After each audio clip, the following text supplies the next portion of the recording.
Napwesto ang isang opisyal ng Philippine Army dahil sa pagbawi umano ng suporta kay Pangulong Bongbong Marcos. Live mula sa TV5 Media Center, nangungun sa balita si News 5 anchor. Sino tong opisyal na ito at anong konteksto ng pagkakatanggal sa kanya? Well, Jiggy, ang tinanggal sa pwesto ay si Colonel Odi Mongao. Siya po ay Mongao. commander ng Training Support Group at commander din ng Training Development Center. Ang Training nagtanggal sa Development kanya ay Center. si Major General Mike Lohico, ang pinaka-commander Training mismo ng AFP Training Center. Ang dahilan, dahil daw sa ilang mga social or at least one social media post ni Mongao kung saan sinabi niya that he's withdrawing his personal support for President Marcos, and also that the President has lost the moral ascendancy as the Commander-in-Chief. Now, I have to say, Yan. The President has lost the moral ascendancy. Yan, shout out po kay Colonel Mongao. Yan po ang hinahangaan natin mga kababayan. Ito po breaking news mga kababayan dahil first time dito sa administrasyon ni Bangag na isang active personnel ng Philippine Army ay nagpahayag ng withdraw of support. Naku po, baka ano naman ang kahinat na nito, baka patuloy-tuloy na ito mga kababayan, di ba? Dahil meron namang isang deklarasyon ngayon sa rally sa parating na January 25, malaking rally na naman dyan. Naku po, shout out yan kay Chavit Singson. Magkakatotoo siguro itong mga revelasyon ni Chavit Singson. Yan, ipapakita ko rin sa inyo yung video yan mamaya mga kababayan. Pero shoutout mula dito kay Colonel Mongao. Ito sa kanyang prinsipyo mga kababayan. Ito po ang hinahangaan natin. Na alam nila na sigurado silang matatanggal sa serbisyo at makakasuhan pa sila dyan sa court martial. Pero ginagawa pa nila, pinapakita pa rin nila ang withdraw of support dahil hindi na niya nakilaya. Siyempre, itong officer na ito po mga kababayan, nabilong dyan sa training. Sa training, siya ang nagtitraining ng mga bagong sundalo. Siyempre, hindi niya siguro niya masikmura na ano namang sasabihin ko dito, to how to be a moral, how to be a good soldier, how to protect the people. Tapos ngayon, itong Pangulo, ganito kahayagan, maliwanag pa sa sikat ng araw, ang sa kanyang pagiging addictus benedictus, at saka itong pangungurakot, di ba mga kababayan? Yan, shoutout sa mga lirista nga. Kabahan kayo dito, dahil baka meron itong domino effect.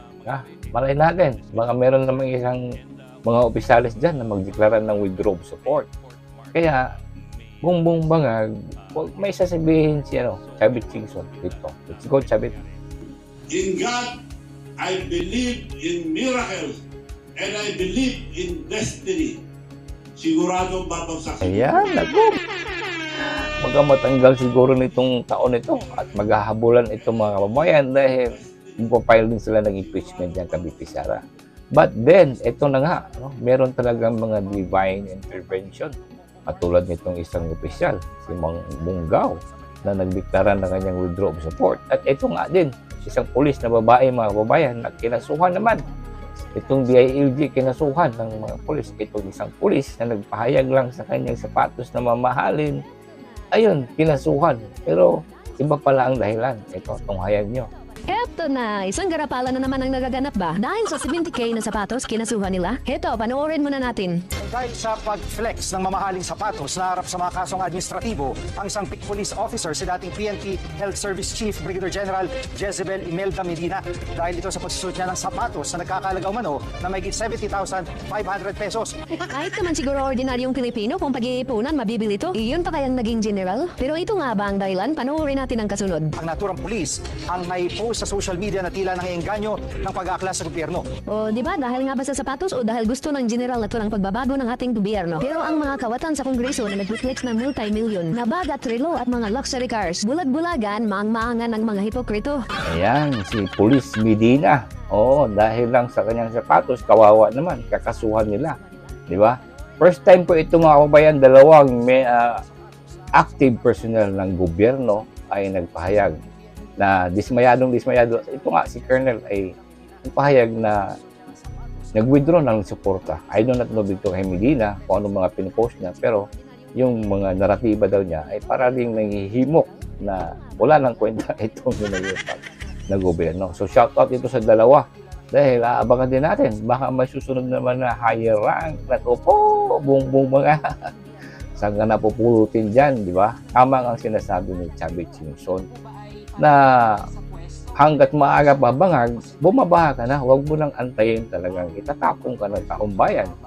At kasama itong si Claire Castro at ito ding ihinayupak na Rimulya, dalawang Rimulya. Oo.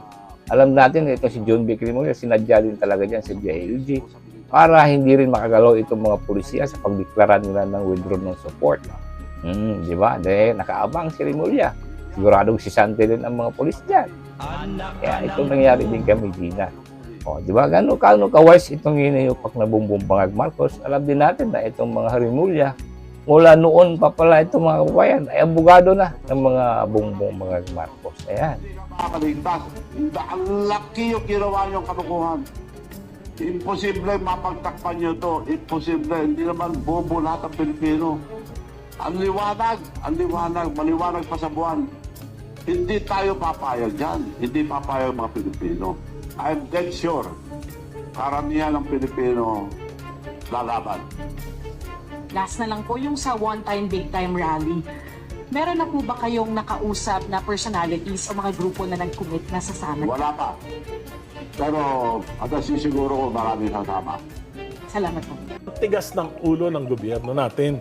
Pinasok pa rin yung unprogrammed funds. Ang liwaliwanag nung sinabi ni Justice Hernando dun sa decision ng Supreme Court. Sabi niya, any form of unprogrammed funds unconstitutional. I will be forced to file a petition before the Supreme Court questioning the constitutionality of unprogrammed funds.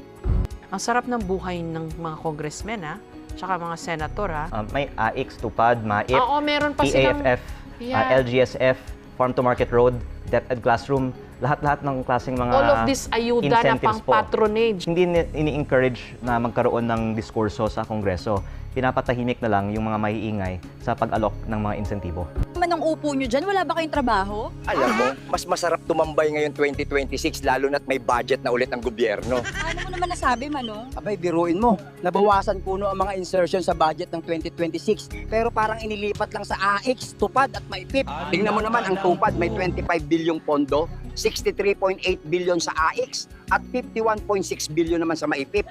Ang mga hinayupak talagang gumawa ng paraan para makapagnakaw sa legal na paraan.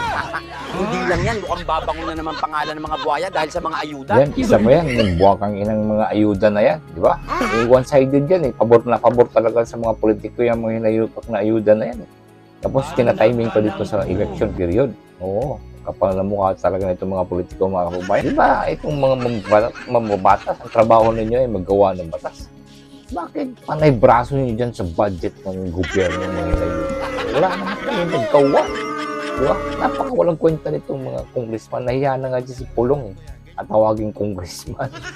Dahil sa pagiging buhay at aantayin pa natin na matapos itong administrasyon tapos wala tayong magagawa.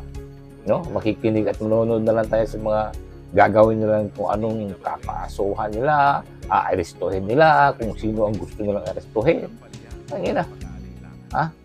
Pa-impeach mo muna sarili mo, bangag. Sawang-sawa na kami sa inyo. Sana nga, meron pang mga sundalo dyan na magdeklara ng withdraw of support dito kay Bangag. Diba? Alright, thank you for watching and abangan natin ang mga coming ng mga rally. Kabahan na itong mga Bangag. Kaya kami sa inyo, lumayas na kayo dyan. Hanggat maaga pa, Lisa Marcos. Oo, nahanap ka ni Mr. Tubig. Diba? Kahiyahan itong pamilya na to. Oh, mga loyalista nga, tingnan nyo itong picture na ito. Ipagtanggol nyo nga ito itong prinsesa yung Bangag. Ay, nako. Thank you for watching. Kung si BBM ay bangag, si Tito Soto ay aso, si Papi Lacson ay tagakain ng tae ng mga kurap. Anong tawag nyo kay Trini? Sige nga, paganda na sagot sa comments. Ano yung tatawag mo sa kanya, ha?